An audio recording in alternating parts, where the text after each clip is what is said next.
All right, Tyler, I've talked enough. Give us 3 keys to victory for Tennessee in this game. Well, I think number one, they need to run the football. So Miami's run defense has actually been one of the better run defenses in the NFL. I believe they're top 12, top 13, like 112 yards allowed per game. But the Titans only ran the ball 11 times for 33 yards last week. And with how bad the pass protection is, that simply isn't good enough. Now, a lot of that had to do with game flow and the game script with the Packers getting up quite a bit. But this is a Brian Callahan thing. To me, this is a guy who is a pass-heavy guy. That's where he feels comfortable. And when things get kind of sketchy, he wants to go back to his comfort blanket, the quick timing passing game. The problem is you don't have Joe Burrow. You have Will Levis. And Levis has showed that he is much more comfortable in the play-action pass game. And I know that there are studies out there that show that you don't really need the run game to be successful to have success in play action. It's nonsense. But to me, it's not just a setting up the play action pass. It's putting your offensive line in less situations where it's just a pure drop back passing game.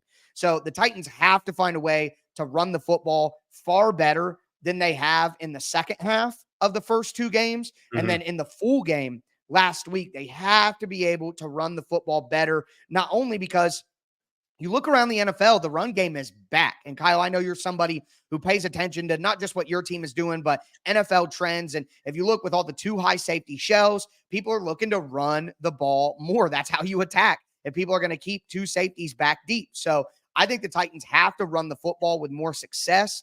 Also, on defense, they got to find a way to get pressure. You're playing against backup quarterbacks, and last week you didn't make Malik Willis work for it at all. He had a lot of clean pockets, and they gave up a lot of 3rd and longs, like I mentioned before, because they simply could not get pressure on the quarterback, something that I was worried about all season with Arden Key as a starter. Arden Key is not a starting edge in the NFL, and the Titans have not gotten enough interior pressure from Jeffrey Simmons and Tavondre Sweat, like everybody in training camp and preseason said that they would. So the Titans have to find a way to get pressure on the quarterback, especially a backup quarterback, to make those mistakes happen. The Titans have not forced a turnover through 3 games, and the Denard Wilson defense is built on getting turnovers. That's what we've been told all season long. So you're not going to get turnovers if you don't get pressure on the quarterback. And quite frankly, I think the Titans need to blitz more. We heard from Denard Wilson that, Greg Williams and Todd Bowles are my big influences and stuff like that.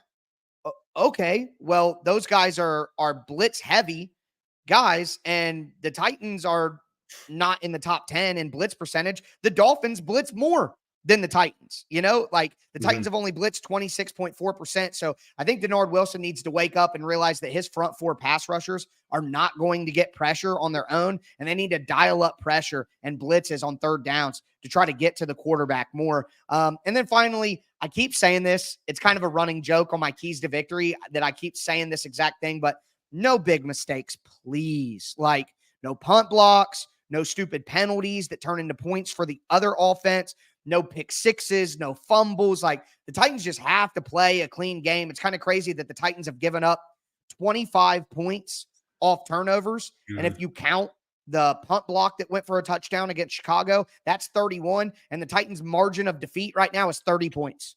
There's your points. There's your margin. It's the turnover. So they got to be able to run the football. They got to be able to get pressure on the quarterback, and they can't have any silly, stupid turnovers. And if they do those, they should be a better team than this version of the Miami Dolphins. And if they don't do those things, they're going to find themselves at 0-4, and the season is truly over by the bye week.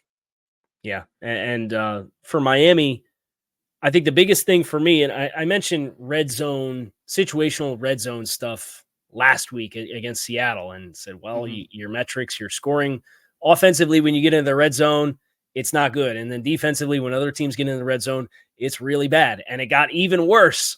The Dolphins got inside the 10-yard line twice, came away with 3 points against Seattle. So if you get short fields, if they give you short fields, if you have a tip ball for an interception that starts on the 7-yard line, like what you dealt with this past week against Seattle, those have to be touchdowns, right? The Dolphins, 25% of their trips into the red zone have yielded touchdowns.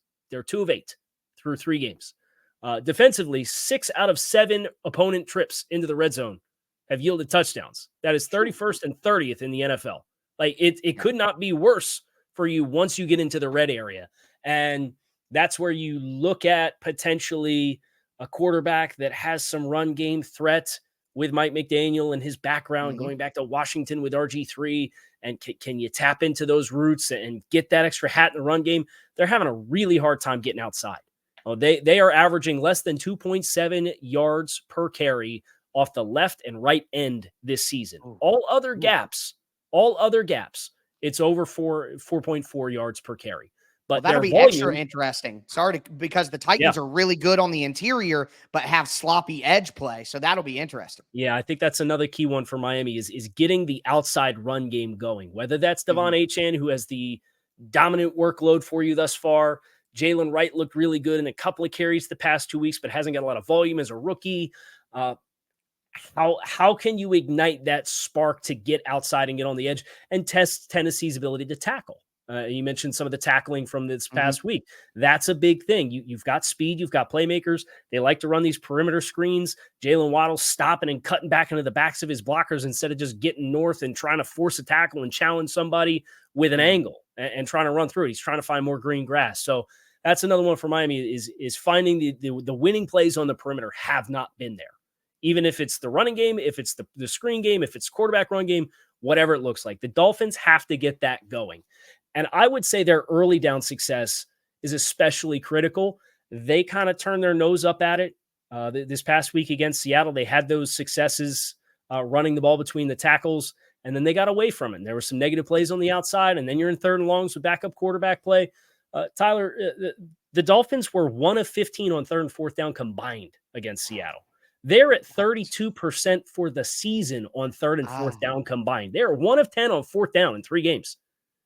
You got to get those short situations and give Mhm. yourself as big of a menu as you possibly can to call plays that give you a chance to convert those and convert that into continuing to possess the football. If the Dolphins can do those things, you're going to give yourself a chance to win a football game that's probably going to be a low scoring, tight to the vest game. But if not, then that's going to feed more into Tennessee's pathway to victory as well.